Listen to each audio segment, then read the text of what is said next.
Rule में हम लोग एक कॉन्सेप्ट का जिक्र किए थे, इस मैक्सिमम स्पिन मल्टीप्लिसिटी रूल, जो कि हुंस के द्वारा दिया गया है। और ये रूल किसके लिए अप्लाई होता है भाई? तो ये अप्लाई होता है फॉर एनी डीजेनरेट ऑर्बिटल्स। अब डीजेनरेट ऑर्बिटल्स बेसिकली होता क्या है? तो हम लोग लास्ट क्लास में पहले ही पढ़ चुके हैं कि डीजेनरेट ऑर्बिटल्स मतलब होता है समान एनर्जी का ऑर्बिटल, ठीक है।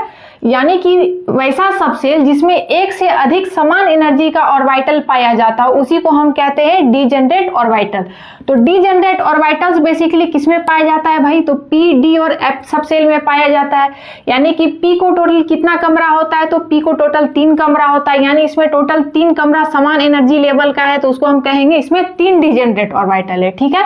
वहीं बी के पास टोटल 5 कमरा होता है, यानी पांचों कमरे का एनर्जी समान होता है, इसलिए इसमें हम कहेंगे कि इसमें टोटल 5 डीजेनरेट ऑर्बिटल्स है।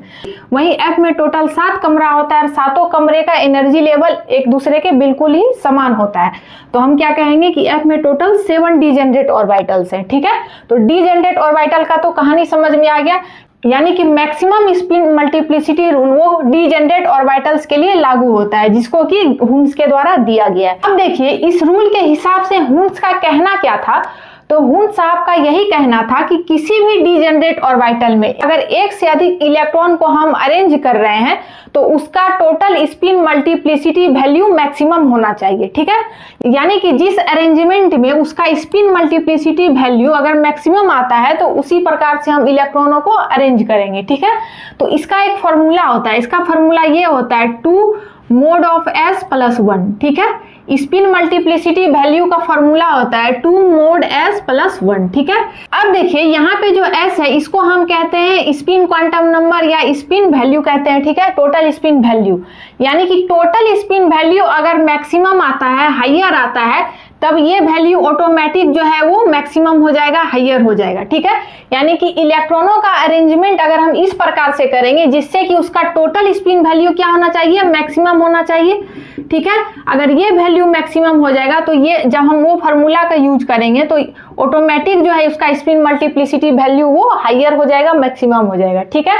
तो चलिए अब जो है हम इलेक्ट्रॉनों का स्पिन वैल्यू निकालेंगे, उसके आधार पे हम उसका स्पिन मल्टीप्लिसिटी वैल्यू निकालेंगे, ठीक है।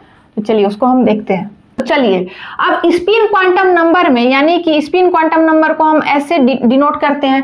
तो स्पिन क्वांटम नंबर में हम एक चीज पढ़े थे कि अगर इलेक्ट्रॉनों का डायरेक्शन मान लेते हैं कि अपवर्ड है तो उसको हम प्लस हाफ से दिखाते हैं, ठीक है।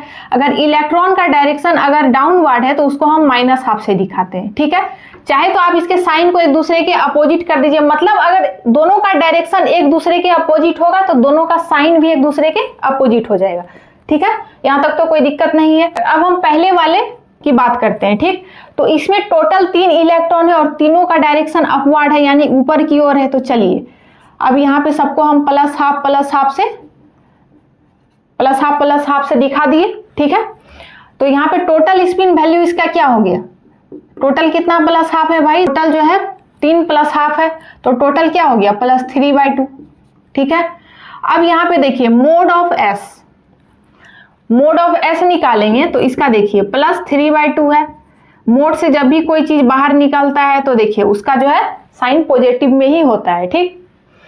अब देखिए अब हम इसका स्पिन मल्टीप्लिसिटी वैल्यू निकालते हैं। तो ये क्या है? 2s प्लस 1 है, 2 और इसका वैल्यू क्या है भाई? तो 3/2 है, उसके बाद प्लस 1, यानी टोटल स्पिन मल्टीप्लिसिटी वैल्यू इसका 4 हो गया, ठीक।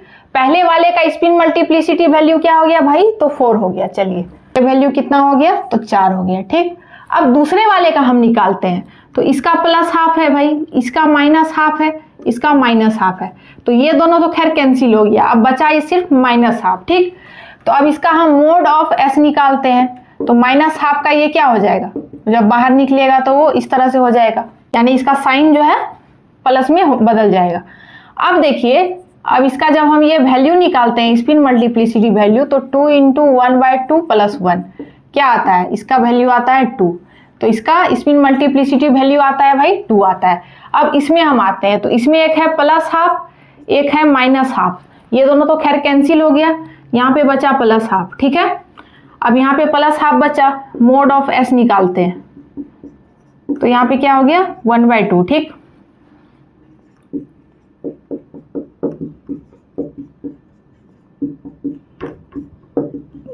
तो यहाँ भी 2 हो गया। ठीक, अब देखिए यहाँ पे हम आते हैं, यहाँ पे मेरा हो गया +½ यहाँ भी +½ यहाँ हो गया -½ ये दोनों तो खैर खत्म हो गया प्लस माइनस, यहाँ पे बचा सिर्फ +½ तो मोड ऑफ s निकालते हैं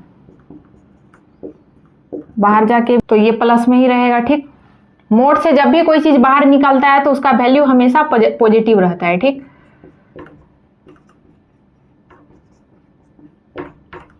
क्या हो गया 2। अब देखिए यहाँ पे हम 4 तरीके से अरेंज किए, लेकिन इन तीनों में स्पिन मल्टीप्लिसिटी का वैल्यू 2 आ रहा है, वहीं पे पहले वाले में स्पिन मल्टीप्लिसिटी का वैल्यू 4 आ रहा है। अब हुड्स का क्या कहना था कि हम इलेक्ट्रॉनों को उसी प्रकार से अरेंज करेंगे कि जब तक कि उसका total spin multiplicity value maximum नहीं हो जाता हो। ठीक है, तो अब बताइए टोटल स्पिन मल्टीप्लिसिटी वैल्यू किसमें सबसे अधिक है, किसमें सबसे ज्यादा है, मैक्सिमम है, तो वो पहले वाले अरेंजमेंट में है। क्योंकि बाकी 3 अरेंजमेंट में मेरा 2 आ रहा है, लेकिन वही पहले वाले अरेंजमेंट में मेरा ये वैल्यू 4 आ रहा था, यानी मैक्सिमम वैल्यू तो इसी में एग्जिस्ट कर रहा है। यानी हुड्स के हिसाब से जो है पहला अरेंजमेंट ही सही है, स्टेबल है। ठीक है, बाकी का अरेंजमेंट जो है वो अनस्टेबल है। तो देखिए हम जो है इस चीज को एक बेहतरीन एग्जांपल के द्वारा आप लोग को समझाए थे कि अगर एक से अधिक भाई एक घर में तभी एक साथ अच्छे से रह सकता है जब तीनों के रहने का डायरेक्शन, तीनों के सोने का डायरेक्शन सेम हो, एक दूसरे के पैरेलल हो। यानी कि अगर पहला भाई अगर अपवर्ड डायरेक्शन में सोया, यानी पहले वाले का चेहरा अगर ऊपर की तरफ है तो दूसरे वाले भाई का भी चेहरा ऊपर की तरफ होगा, वहीं तीसरे वाले भाई का भी चेहरा ऊपर की तरफ होगा। बात समझ में आया? लेकिन अगर मान लीजिए कि पहले भाई का चेहरा ऊपर की तरफ है, बाकी 2 का नीचे की तरफ है, तो वो उस तरह का जो है सिस्टम वो अनस्टेबल हो जाएगा। बात समझ में? यानी उस तरह का अरेंजमेंट जो है वो सही नहीं होगा। यानी कि अगर एक घर में एक भाई प्रेम से रहेगा तभी जाकर के उसका घर खुशहाल हो सकता है। तो खुशहाल कब रहेगा, किस कंडीशन में रहेगा? तो काम अगर इसका बड़ा भाई कर रहा है, अगर सेम वही चीज को फॉलो अगर उसका दूसरा और तीसरा चौथा भाई करेगा, तब ना जाकर के इसके घर में भाई यूनिटी होगा। जब यूनिटी होगा तो इसका घर ऑटोमेटिक खुशहाल होगा। ठीक, लेकिन अगर मान लीजिए पहला भाई ऊपर की तरफ चेहरा करके बैठा हुआ है, वहीं दूसरा और तीसरा उसको नहीं फॉलो करता है, तो बताइए यहाँ पे तो प्रेम नहीं दिख रहा है भाई भाई में, तो इसका घर बताइए अनहैप्पी रहेगा। यहाँ पे यूनिटी नहीं है तो इस तरह का सिस्टम जो है अनस्टेबल रहेगा। मतलब सेम जो है हमारे दैनिक जीवन में जो चीज लागू हो रहा है वहां इलेक्ट्रॉन प्रोटॉन के दुनिया में भी वही चीज लागू होता है। देखिए यहाँ भी वही बात है। और ठीक है, और दूसरा एक तो ये बताया था कि पेयरिंग तो तब तक हम कर ही नहीं सकते हैं जब तक कि तीनों को हम एक एक कमरा नहीं दे। तो देखिए यहाँ पे तो ये सब कंडीशन जो है मेरा फ्लॉप हो गया, यानी कि ये वाला कंडीशन ही सही है। ठीक, तो देखिए यहाँ तक तो बात समझ में आ गया। अब मान लेते हैं कि इन तीनों के सोने का डायरेक्शन हम जो है पैरेलल ही रखते हैं, लेकिन तीनों का जो है चेहरा वो नीचे की तरफ कर देते हैं। यानी कि तीनों इलेक्ट्रॉनों का, यानी तीनों लड़कों का चेहरा हम डाउनवर्ड दिखाते हैं। ठीक है, नीचे की तरफ मान लेते हैं ये चेहरा करके सोएगा। ठीक है, और अभी हम बताए थे कि स्पिन क्वांटम नंबर क्या कहता है कि अगर अपवर्ड डायरेक्शन में आप इलेक्ट्रॉन को भरते हैं तो उसको पॉजिटिव से दिखा दीजिए, या डाउनवर्ड में अगर भर रहे हैं तो उसको निगेटिव साइन से दिखा दीजिए। ठीक है, यानी कि एक दूसरे के जस्ट अपोजिट दिखा दीजिए। ठीक, अगर हम यहाँ पे ऊपर वाले को, अपवर्ड वाले को +½ से दिखाए हैं, तो चलिए यहाँ पे नीचे वाले को -½ से दिखाएंगे। इसको -½ से दिखाएं, इसको भी -½ इसको भी -½ अब यहाँ पे इसका टोटल स्पिन वैल्यू निकालिए। तो टोटल स्पिन वैल्यू क्या हो जाएगा भाई? टोटल स्पिन वैल्यू इसका हो जाएगा, टोटल क्या हो जाएगा? -3/2 हो जाएगा। ठीक, अब देखिए हम इसका मोड ऑफ s निकालते हैं। अब यहाँ पे क्या s का वैल्यू है -3/2। एक चीज आप लोग को शायद बता हो, आप लोग मैथमेटिक्स में पढ़े होंगे। देखिए एक चीज आप लोग मैथमेटिक्स में पढ़े होंगे कि मोड के भीतर जब भी कोई निगेटिव चीज जाता है ना तो वो बाहर पॉजिटिव बन के निकलता है। ठीक, यानी कि इसके अंदर कोई भी निगेटिव चीज जाएगा, निगेटिव साइन का कोई भी चीज जाएगा तो वो बाहर पॉजिटिव वैल्यू ही आएगा। चाहे पॉजिटिव है तो वो पॉजिटिव में ही आएगा, अगर निगेटिव है तो वो भी पॉजिटिव में आएगा। ठीक, तो यहाँ पे देखिए इसका साइन जो है वो बाहर आकर के क्या हो जाता है, वो पॉजिटिव में बदल जाता है। 2 मोड s+1 वैल्यू यानी स्पिन मल्टीप्लिसिटी वैल्यू निकालते हैं तो क्या हो जाएगा 3/2 + 1, तो टोटल क्या हो जाएगा भाई 4। तो बताइए इसके डायरेक्शन से कोई लेना देना था? यहाँ पे यहाँ भी अपवर्ड वाले में भी 4 आया है, यहाँ पे डाउनवर्ड भी कर दिए तो 4 आया।